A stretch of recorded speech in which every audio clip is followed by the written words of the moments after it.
Hello friends, कैसे हैं आप सब लोग। आई होप आप लोग काफ़ी अच्छे होंगे और आपका एग्ज़ाम भी काफ़ी अच्छा जा रहा होगा। तो जैसा मैंने आपसे प्रॉमिस किया था, transfer of property law TPA की मैं एक न्यू सीरीज़ लेके आऊँगी। तो आज 23 या 25 क्वेश्चन है, मोस्ट इंपॉर्टेंट क्वेश्चन। अगर आप इनको भी रट लेते हैं तो इसमें मोस्टली जो क्वेश्चन है वो एग्ज़ाम में पूछे गए हैं, ठीक है।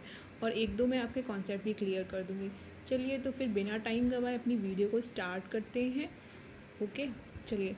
पहला क्वेश्चन है, ट्रांसफ़र ऑफ प्रॉपर्टी लॉ, संपत्ति अंतरण अधिनियम ये कब पारित हुआ था।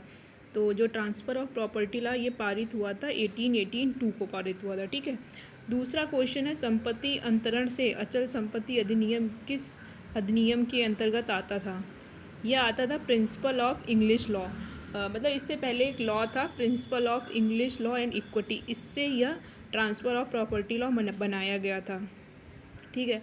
टीओपी मतलब ट्रांसफ़र ऑफ प्रॉपर्टी लॉ क्यों आया था। यह ब्रिटिश काल में आया था। यह इसलिए आया था क्योंकि उस टाइम पे ऐसा कोई लॉ नहीं था, तो जो प्रॉपर्टी थी वो सीधे ट्रांसफ़र कर दी जाती थी, ठीक है। इसलिए ब्रिटिश के समय कोई प्रॉपर प्रॉपर्टी एक्ट नहीं था, इसलिए ये एक्ट आया था। फोर्थ क्वेश्चन है, टीओपी को किसको रिफ़र हुआ था।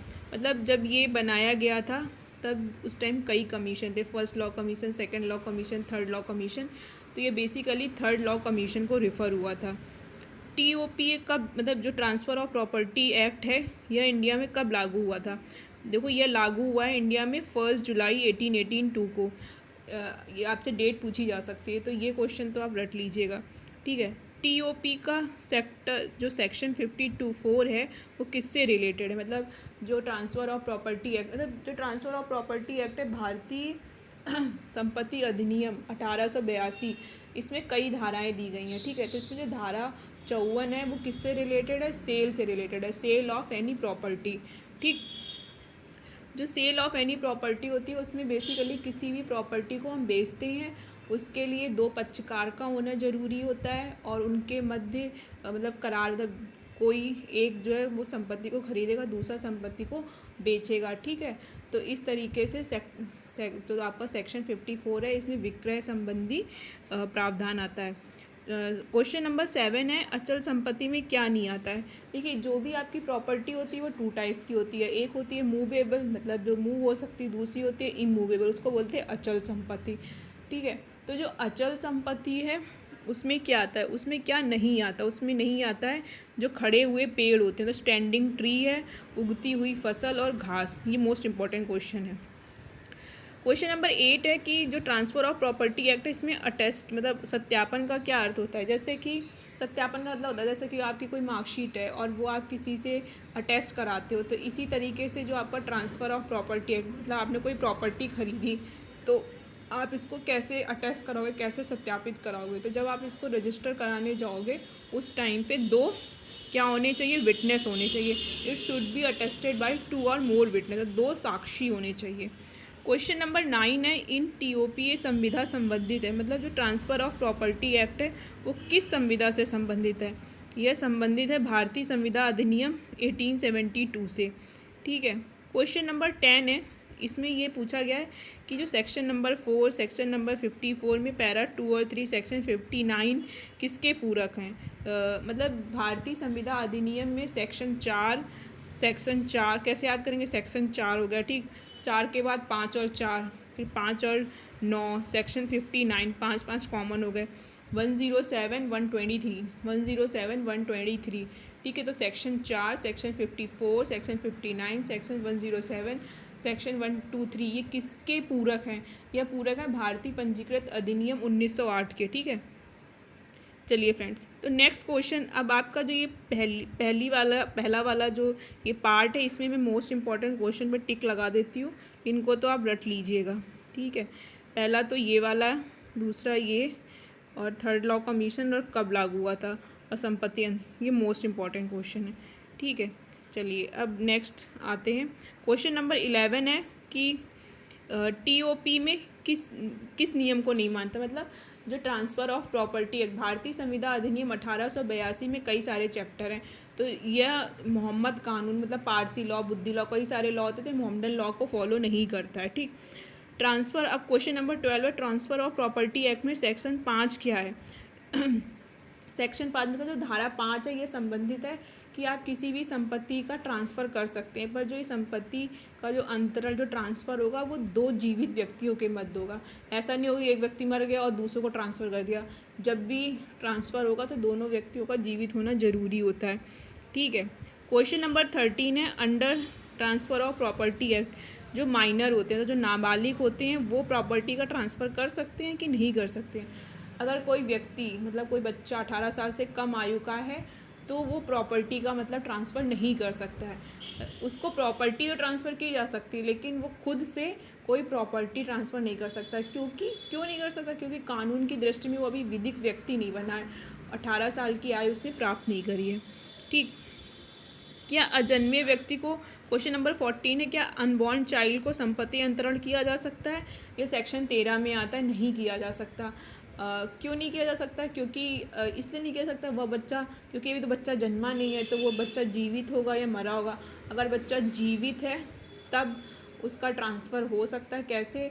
उसमें एक व्यक्ति को उसका ट्रस्टी बनाया जाएगा और जब वो बेबी पैदा हो जाएगा तब उसके हित का ट्रांसफ़र कर दिया जाएगा। ठीक है। संपत्ति को प्राप्त करने की संभावना का अंतरण किया जा सकता है। मतलब इस क्वेश्चन का ये मतलब है कि अगर कोई पिता है वो अपने पुत्र को तो मतलब संपत्ति ट्रांसफ़र कर सकता है, लेकिन अगर मैं बोलूँ कि मेरे पास 1 करोड़ रुपए हैं और मैं तुम्हें 2 करोड़ रुपए दूंगी, तो इस टाइप से मतलब आप फ्यूचर में क्या कर रहे हैं, संपत्ति का ट्रांसफ़र कर रहे हैं, प्रेजेंट में नहीं कर रहे हैं। ठीक। तो इस तरीके की संपत्ति का ट्रांसफ़र मतलब संभावना है कि मेरे पास 200 बंगले होंगे और फिर ए बोलता है मेरे पास 200 बंगले हैं और बी से कहता है कि मैं तुम्हें फ्यूचर में 300 बंगले दूंगा।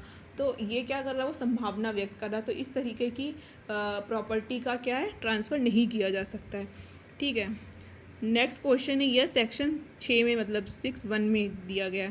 क्वेश्चन नंबर 16 है कि एक्शनेबल क्लेम क्या होता है, अन्योज्य दावा क्या होता है।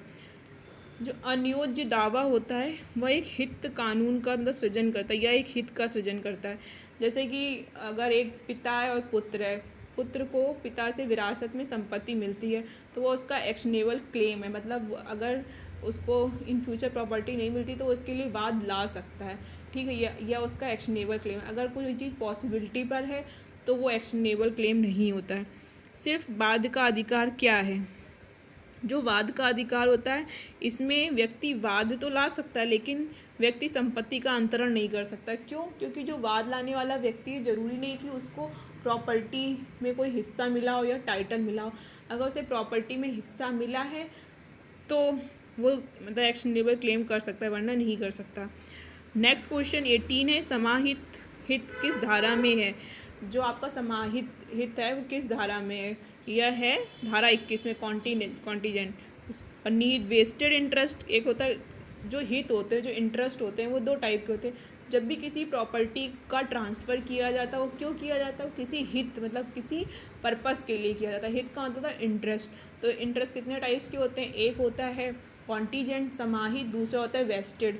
वेस्टेड को बोलते हैं निहित। इसमें डिफरेंस क्या होता है, जो कॉन्टीजेंट होता है वो शर्त पर आधारित होता है और जो वेस्टेड होता है मतलब जो निहित होता है वो किसी शर्त पर आधारित नहीं होता। जैसे कि मैं बोलूँ कि मैं तुम्हें ये प्रॉपर्टी ट्रांसफ़र करूँगी जब तुम 18 साल के हो जाओगे, मतलब मैंने तुम्हें प्रॉपर्टी ट्रांसफ़र कर दी पर तुम्हें मिलेगी तब जब तुम 18 साल के हो जाओगे। तो इसका मतलब है कि मैंने तुम्हें प्रॉपर्टी तो ट्रांसफ़र कर दी है लेकिन तुम इसका कब्जा तब प्राप्त करोगे।